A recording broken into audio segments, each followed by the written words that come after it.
Shalom peuple de Dieu, nous écoutons les témoignages de notre frère héritier Dewi que Dieu a opéré ces miracles à la date du 26 janvier 2024 à l'église Bethel Tabernacle de Bunia, province de l'Ituri, la République démocratique du Congo. Les enfants de Dieu se sont réjouis voyant que tu as soulevé la béquille alors que tu marchais uniquement avec ça. Alors qu'est-ce qui s'est passé? Nous voulons t'écouter. Ok, merci. Je vais devoir commencer depuis le début de l'accident. J'ai connu l'accident à la date du 26 novembre 2023. C'était un certain dimanche. J'ai connu l'accident et j'ai connu le même moment la fracture d'une jambe. Je suis parti à l'hôpital. Les médecins ont fait le traitement et ils ont mis un plâtre. Et le délai de ce plâtre était juste d'un mois. Après avoir terminé ce délai d'un mois, c'était un certain 29 décembre 2023 et c'était la fin de ce délai d'un mois que les médecins m'ont donné. Je suis rentré encore à l'hôpital. Arrivé là, quand ils ont vérifié, il n'y avait aucune solution par rapport à l'attente. Il n'y avait pas soudure de l'os. La douleur était à sa place. Et après, ils m'ont sollicité de m'ajouter encore un délai de 2 mois. Et je veux rentrer encore après 2 mois. Et là, devant les médecins, je n'ai rien répondu. Là, j'ai senti une colère en moi. Et 31 décembre. Sous cette colère, vu que rien ne s'est passé, moi-même, j'ai pris cette lame dessus et j'ai déchiré et coupé la moitié de ce plâtre. Et c'était resté demi. Et j'ai laissé cette partie restante afin qu'il n'y ait pas de joints sur la jambe. J'ai coupé. Du 1er janvier 2024, je me suis décidé que je cherche les gens qui vont me masser pour faire les traitements traditionnels. Et arrivé à la date du 1er janvier 2024 le matin, je suis parti chercher les gens qui pouvaient me traiter traditionnellement. Et devant eux, j'ai coupé la partie restante de la moitié que j'ai coupée auparavant. Et là, j'ai laissé toute ma jambe ouverte afin de permettre à la personne qui pouvait me traiter traditionnellement de faire son travail. Malgré son travail de massage, il y avait une fracture et là même, il y avait aussi une déchirure sur l'os. Il y a eu soudage de ces os, mais la déchirure est restée à sa place. Ils ont essayé de traiter cette déchirure, ça n'a pas tenu. Et la personne qui me traitait traditionnellement m'a conseillé que je force à mettre les pieds par terre, comme il y a déjà une soudure de cet os. Et plus je forçais de déposer mon pied par terre, il paraît que cette déchirure continuait et j'ai compris que ça ne tenait pas avec ce traitement. Et là, j'ai conclu que ça ne tiendra pas. Et là, j'ai douté de répondre à cette personne qui me traitait traditionnellement que je vais revenir. Je me suis tue, je suis rentré. Et un certain lundi, le 22 janvier, j'ai changé le langage et j'ai demandé à la personne qui me traitait traditionnellement, je n'ai plus de moyens pour payer le transport de chez moi jusque chez toi. Alors je te demande que tu me fasses seulement ton produit, moi-même je vais continuer avec les massages à la maison chez moi. Et arrivé le lundi 22 janvier 2024, j'ai pris ces mélanges, j'ai mis. Arrivé le mardi, je me suis décidé que je parte voir mon pasteur à l'église. J'ai quitté la maison, je suis parti le matin de ce mardi-là. Je suis parti à l'église. Je suis arrivé auprès du pasteur et je lui ai expliqué. Partout, je sentais encore la douleur. Et comment est-ce que cette déchirure s'est agrandie encore jusqu'à arriver au niveau des chevilles. J'ai expliqué au pasteur que la douleur devient encore intense. Le pasteur a prié. Après avoir prié, il m'a demandé de faire certains exercices, mais j'ai senti encore la douleur se multiplier. Après cette douleur intense que j'ai sentie là après les exercices, le pasteur m'a demandé de lui remettre une béquille et rester avec une autre afin de marcher avec ça pour l'équilibre. J'ai laissé une béquille auprès du pasteur et je suis rentré avec une autre. Et là, quand j'ai laissé une béquille auprès du pasteur en rentrant avec une autre, quand je montais quittant l'église, j'ai senti encore une douleur si intense. Je sentais que l'os bougeait. Quand je me suis forcé jusqu'à arriver à la route, ça n'a pas marché et là, j'étais avec ma mère biologique. Et ma mère a appelé un taximan. Nous avons pris le taxi et nous sommes rentrés à la maison. Arrivé à la maison, curieusement, je me suis tenu, malgré il y avait déjà soudure de cet os, mais la jambe ne se tenait pas debout comme il faut. Quand je suis arrivé à la maison, ma fiancée a regardé et elle m'a demandé, « Chérie, il paraît que ta jambe s'est redressée, je constate ça. » Et je l'avais dit, « Qu'est-ce que tu vois? Il se peut que tu ne comprends rien. Comment est-ce que tu peux me dire que la jambe s'est redressée? C'est tel que ça y est. » Après un peu de temps, la maman aussi, ma mère biologique, est venue et m'a demandé la même chose. Je constate que ta jambe s'est déjà redressée. Le temps est passé, le soir, il fallait que je continue avec le traitement des massages. Et là, mon père biologique aussi est venu avec ce même constat que la jambe s'est déjà redressée. Je n'ai pas vraiment tiré attention sur ça. Et comme le pasteur était resté avec une seule béquille et une autre, moi je suis rentré avec ça à la maison, avait donné un délai de 2 semaines, tu viendras me remettre cette béquille, ça va rester toute aidée ici chez moi. Et j'ai dit merci papa, je suis parti. Et il m'a rassuré que je veux te voir à l'église. Moi-même comprenant la douleur que j'ai ressentie, j'ai trouvé que c'était impossible. Mais j'ai accepté juste pour accepter. Arrivé le mercredi, je n'ai pas eu le moyen de transport, raison pour laquelle je ne suis pas arrivé à l'église. Le jeudi, je suis arrivé à l'église. Est arrivé hier vendredi le 26 janvier 2020. Je suis arrivé à l'église avec la même douleur et je me suis assis. Du début de la prière, j'étais juste debout. Tout au début, en expliquant là où l'os s'est soudé, là où il y avait la fracture, il y avait un gonflement là. Comme vous pouvez le constater ici, il y avait un gonflement ici à la place où il y avait la fracture. Cela me dérangeait à tout moment.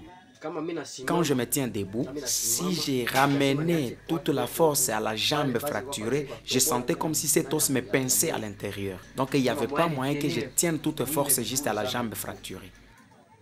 Et le moment que le pasteur priait en chassant les démons, il a continué à chasser les démons. Je me suis appuyé tout en laissant tout le poids, toute la force sur la jambe fracturée. Et là, le pincement que je sentais auparavant, je ne sentais plus à ce temps-là. J'ai essayé de faire un mouvement, je ne sentais plus ces pincements. Et là, j'ai fait un mouvement, je faisais des va-et-vient, je ne sentais plus ces pincements. Après la fin de la prière, je suis sorti. Malgré cette douleur que j'ai ressentie toujours, je m'étais dit moi-même, bon, peut-être c'est parce que j'étais debout du début jusqu'à la fin du culte. Et j'ai monté les escaliers de l'église en sortant vers la route. Arrivé à la route juste au niveau des caniveaux, j'ai senti que cette douleur que j'ai ressentie, c'est déjà parti. Et quand j'ai senti cela, au lieu que je continue à marcher, m'appuyant sur la béquille, j'ai récupéré cette béquille comme un objet et j'ai continué à marcher. Et je me suis senti que cette douleur-là que j'ai ressentie auparavant n'y est plus. Et subitement, maman Myriam, la femme de notre diacre Ngabou, tout le monde qui était là sont venus juste m'embrasser avec joie, me voyant comment je marchais maintenant sans m'appuyer à cette béquille. Et ils m'ont demandé, alors si tu es déjà guéri, pourquoi tu tiens cette béquille entre tes mains? Je les ai répondu, ça n'a plus de travail, ça n'a plus à faire parce que je suis déjà fatigué avec ça. Ils m'ont demandé, est-ce qu'on peut récupérer et remettre entre les mains des diacres? Et là, maman Myriam a récupéré la béquille que je tenais et elle est partie remettre auprès du pasteur. Et là, quand j'attendais mon petit frère, l'arrivée de mon petit frère pour qu'il me prenne avec la moto afin de rentrer à la maison. Et là, le pasteur Jonathan est sorti et il m'a demandé s'il peut me faire ses cours pour me transporter. Il m'a transporté et nous sommes rentrés à la maison. Et voilà, je me réveille le matin, tout va bien. Et la douleur que j'ai ressentie n'y est plus, juste je ressens quelque chose comme douleur parce que hier j'ai fait trop de mouvements, je suis parti en marchant moi-même et rentré à la maison. Et voilà le matin, j'ai senti très petite douleur et voilà que j'ai mis seulement une eau chaude et tout est parti. Gloire à Dieu, merci beaucoup pour ce témoignage. Alors nous te demandons, est-ce que tu peux nous aider à nous montrer, à faire un mouvement que tu ne faisais pas avant afin que les enfants de Dieu puissent croire fermement que tu es déjà guéri. Voilà, avant tout, je ne tenais plus ma jambe comme il faut ici pendant longtemps parce que je sentais la douleur. Cette douleur que j'ai ressentie ici, c'est disparu. Voilà que je bouge ma jambe, je bouge les pieds, ça, tout va bien déjà.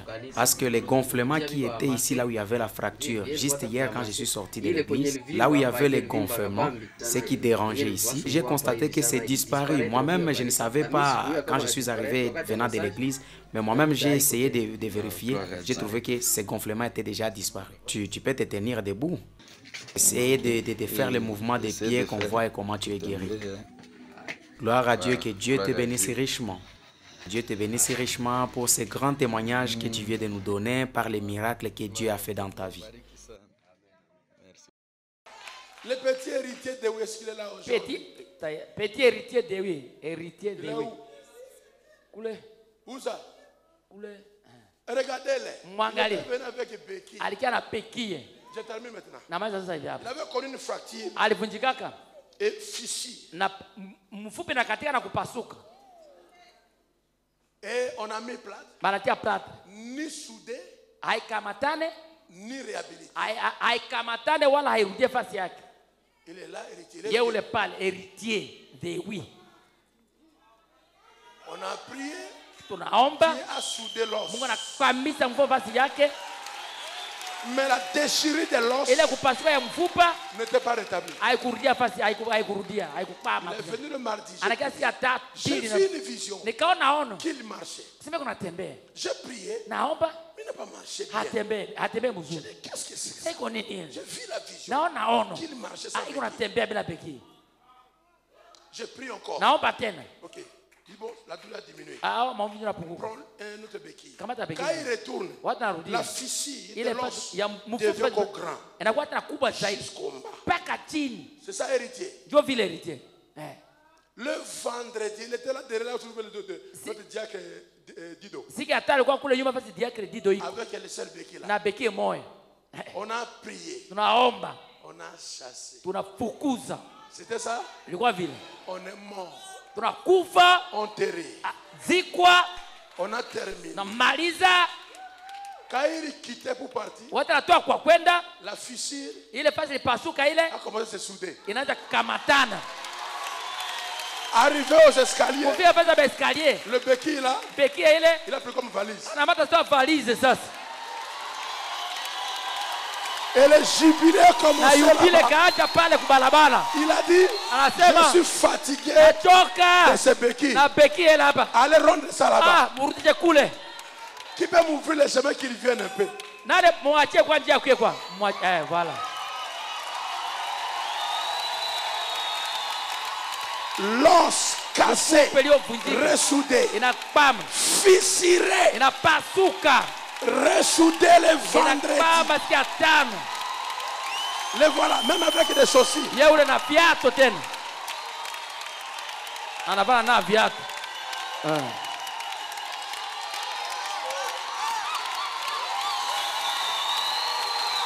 Que Dieu te bénisse. Il a dit, rendez-moi ce béquille. Je suis fatigué de ça. Et voilà qui est rétabli. Qui a fait ça? Personne n'a imposé le main. Alors je vois ma vision s'accomplir. Qui a fait ça? Le vendredi, ça a été enterré.